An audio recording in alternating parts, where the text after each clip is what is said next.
نحمدہ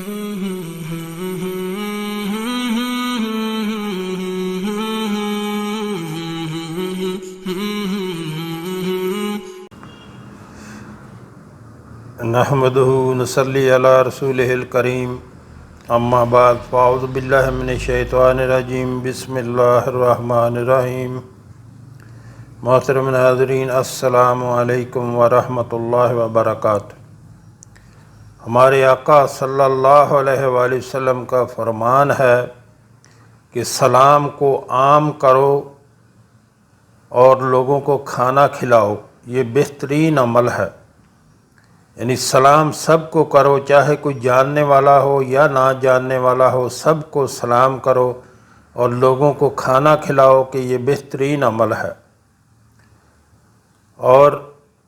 ارشاد باری تعالی ہے سورہ دہر میں، اللہ تعالیٰ کا فرمان ہے سورہ دہر میں، وَيُطْعِمُونَ الطَّعَامَ عَلَىٰ حُبِّهِ مِسْكِينًا وَيَتِيمًا وَأَسِيرًا انما نطعمکم لوجہ اللہ لا نرید منکم جزاء ولا شکورا، جس کا ترجمہ ہے، اور باوجود یہ کہ خود ان کو طعام کی خواہش ہو اور حاجت مندوں، فقیروں، یتیموں اور قیدیوں کو کھانا کھلاتے ہیں، اور کہتے ہیں خالص خدا کے لیے کھلاتے ہیں، نہ تم سے عوض کے خواستگار ہیں اور نہ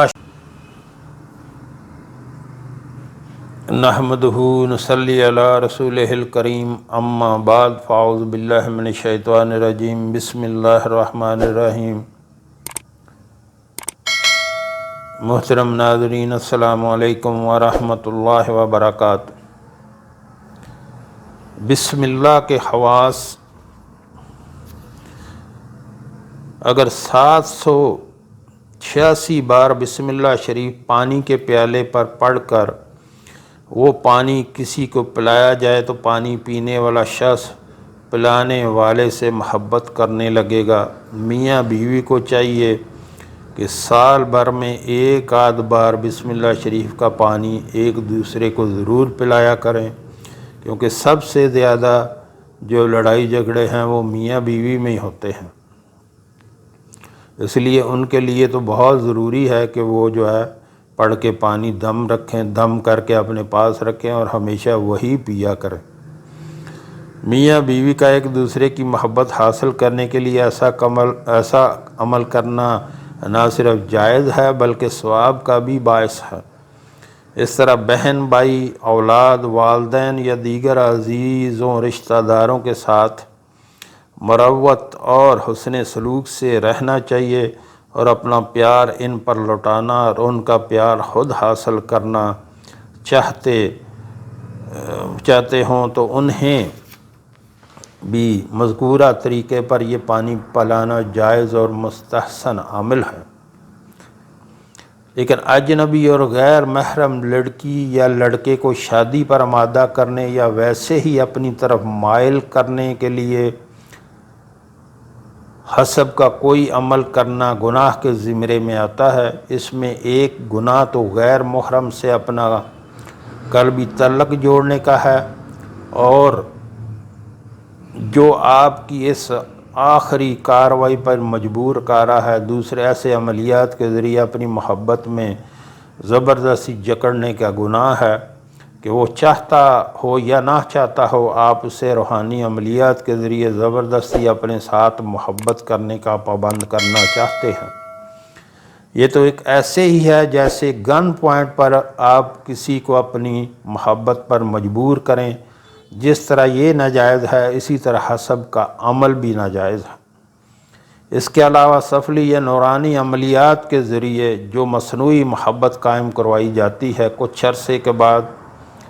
جب اس عمل کا زور ٹوٹتا ہے تو اصلیت سامنے آ جاتی ہے اور محبت نفرت سے بدلنے لگ جاتی ہے، اور نہایت ہی برے نتائج جو ہے اس کے برآمد ہونا شروع ہو جاتے ہیں۔ ہم نے کتاب میں حسب و تسخیر کے جتنے بھی عملیات دیے ہیں انہیں صرف مذکورہ بالا جائز مواقع پر استعمال کیا جائے، ان کے علاوہ ہماری طرف سے کوئی اجازت نہیں، اور اجازت کے بغیر بلکہ منع کرنے کے باوجود اگر کوئی ان میں سے کوئی عمل کرے گا تو اس کے رد عمل اور نقصان کا خود ذمہ دار ہوگا۔ تو جیسے میں نے محترم ناظرین کہا کہ اگر آپ کا مخالف وہ حق پر ہے اور آپ غلط ہیں، آپ ناحق اس کو تنگ کر رہے ہیں عمل وغیرہ کر کے، تو جو آپ تو گناہ گار بھی ہوں گے، اور جو ہے وہ آپ کے وہ مظلوم بھی ہوگا اور آپ ظالم بھی ٹھہریں گے۔ ایک تو گناہ گار ہوں گے اور الٹا نقصان بھی آپ کا ہوگا۔ ذہن کی تیزی کے لیے اگر بچی کند ذہن ہوں، تعلیم میں پیچھے رہ جاتے ہوں، بات آسانی سے سمجھ نہ سکتے ہوں، ہر بات جلدی بھول جاتے ہوں، تو 7 دن متواتر صبح طلوع آفتاب کے وقت 786 بار پانی پر دم کر کے نہار منہ اس کو ایک گلاس میں پانی پلائیں۔ انشاءاللہ 7 دن میں اس کے حافظہ کی گرہیں کھل جائیں گی، یادداشت اچھی ہو جائے گی، اور درسی کتب کو سمجھنے میں اس کی دقت اور دشواری دور ہو جائے گی۔ نوٹ: پانی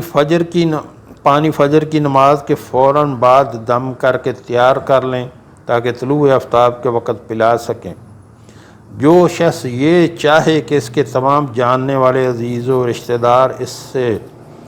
محبت کریں، اور جو بھی اسے دیکھے اس سے متاثر و مانوس ہو جائے، لوگوں کے دلوں میں اس کی محبت و الفت بھی پیدا ہو جائے اور وقار و ہیبت بھی ہو، تو اسے چاہیے کہ وہ جمعرات کے دن روزہ رکھے اور شام کو کھجور اور کشمش سے روزہ افطار کرے۔ نماز مغرب کے بعد اسی جگہ پر بیٹھ کے 141 بار بسم اللہ شریف پڑھے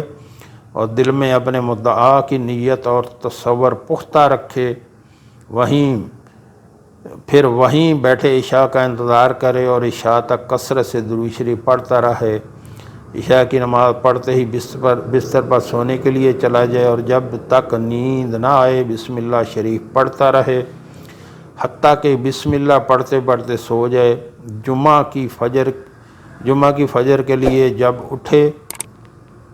تو نماز فجر ادا کرنے کے بعد مذکورہ تعداد میں بسم اللہ شریف پڑھے اور اپنے مقصد کا پختہ تصور ذہن میں جمائے رکھے۔ جب بسم اللہ شریف پڑھ کر فارغ ہو جائے تو ایک سفید کاغذ پر کالی سیاہی سے الگ الگ حروف میں پوری بسم اللہ لکھ کر ایک تعویذ اپنے پاس رکھے تو لوگوں کی نگاہ میں یہ 14ویں کے چاند کی طرح ہر دل عزیز اور محبوب خلائق ہو جائے گا۔ جس عورت کے بچے زندہ نہ بچتے ہوں، حمل کے دوران فوت ہو جاتے ہوں، اسقاط حمل ہو جاتا ہو، یا پیدا ہونے کے بعد فوت ہو جاتے ہوں، اگر وہ یہی عمل کر کے بسم اللہ شریف کا تعویذ گلے میں اس طرح لٹکائے رکھے کہ تعویذ اس کی ناف کے برابر ہو جائے، یا ڈوری سے ناف پر باندھ لے، تو انشاءاللہ تعالی اس کا حمل سلامت رہے گا اور پیدائش تک بچہ زندہ و سلامت رہے گا۔ زچگی کے فوراً بعد تعویذ بچے کے گلے میں ڈال دیں تو پیدائش کے بعد بھی بچہ زندہ و سلامت رہے گا، اور زچگی کے فوراً بعد الگ الگ حروف میں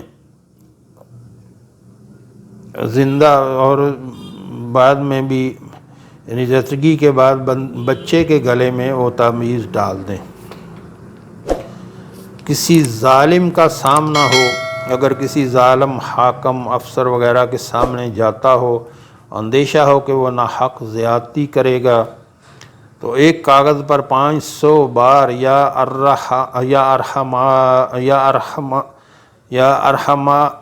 الرحمن الرحیم۔ اگر کسی ظالم حاکم افسر کے سامنے جاتا ہو اور اندیشہ ہو کہ وہ ناحق زیادتی کرے گا، تو ایک کاغذ پر 500 مرتبہ یا الرحمن الرحیم لکھ کر اس پر 50 بار بسم اللہ شریف پڑھ کر دم کر لیں اور اپنے پاس رکھ لیں، پھر اس متعلقہ شخص کے روبرو جائیں تو انشاءاللہ اللہ اسے آپ پر کسی قسم کی زیادتی کرنے کی ہمت نہیں دے گا۔ یا الرحمن الرحیم، الرحمن الرحیم۔ تو محترم ناظرین، اگر کوئی شخص الرحیم 190 بار لے کر اپنے پاس رکھے اور معرکہ میں چلا جائے تو اس پر کوئی اسلحہ وغیرہ اثر نہیں کرے گا۔ محترم ناظرین، عمل کی ضرورت ہے، پڑھتے جائیں، سارا دن پڑھتے رہیں، اور عمل بھی جو ہے وہ بالکل پہلے اپنا سب سے پہلے جو ہے وہ گناہ کو چھوڑیں، والدین کی نافرمانی کو چھوڑیں اور نماز کا پابند اپنے آپ کو بنائیں،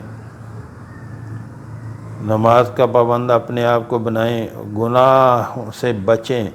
جتنا بندہ گناہوں سے بچتا ہے وہ اللہ کا محبوب بندہ بن جاتا ہے، وہ متقی لوگوں میں اس کا شمار ہو جاتا ہے۔ اور جب بندہ اللہ سے ڈرتا ہے، کوئی بھی گناہ کرتے وقت وہ سوچے کہ اللہ مجھے دیکھ رہا ہے، تو اللہ سے ڈرتا ہے، اللہ کی فرما برداری میں رہتا ہے، اللہ کے سامنے جھکا رہتا ہے، اللہ سے ڈرتا رہتا ہے، تو اللہ اس کے لیے سب کچھ آسان کر دیتے ہیں۔ پھر اللہ تعالیٰ اس کو گناہ کی طرف نہیں جانے دیتے، پھر اس کو گناہوں سے بچاتے ہیں، تو پھر اس کے رزق میں اضافہ کرتے ہیں، کیونکہ اللہ سے ڈرنے والوں کے لیے اللہ ایسی جگہ سے رزق کا انتظام کرتا ہے جہاں سے اس بندے کا گمان بھی نہیں ہوتا۔ تو اللہ سے ڈرنا ہے، اللہ سے ڈرنا ہے، اپنے گناہوں کو سامنے رکھ کے اللہ سے ڈرنا ہے اور استغفار کرنا ہے، اللہ سے اپنے گناہوں کی معافی مانگنی ہے۔ اپنے آپ کو اللہ سے ڈراتے رہیں، اپنے آپ کو اللہ سے کوئی بھی کام کرنے وقت یہ سوچیں کہ اس میں اللہ راضی ہوگا یا اللہ ناراض ہوگا۔ وہ کوئی بھی کام کرنے سے پہلے آپ یہ سوچ لیں کہ اس میں میرا رب راضی ہے یا اس میں وہ ناراض ہوگا، تو پھر آپ گناہ سے بچے رہیں گے۔ جب آپ گناہ سے بچے رہیں گے تو پھر اللہ تعالیٰ آپ کے لیے ہر کام کی توفیق دے دے گا، پھر نیک عمل کی بھی توفیق دے دے گا، آپ کے رزق میں اضافہ کر دے گا، آپ کو گناہوں سے بچا لے گا۔ تو جو ہم نے پڑھا، جو ہم نے سنا، اللہ ہمیں اس پر عمل کی توفیق عطا فرمائے۔ وآخر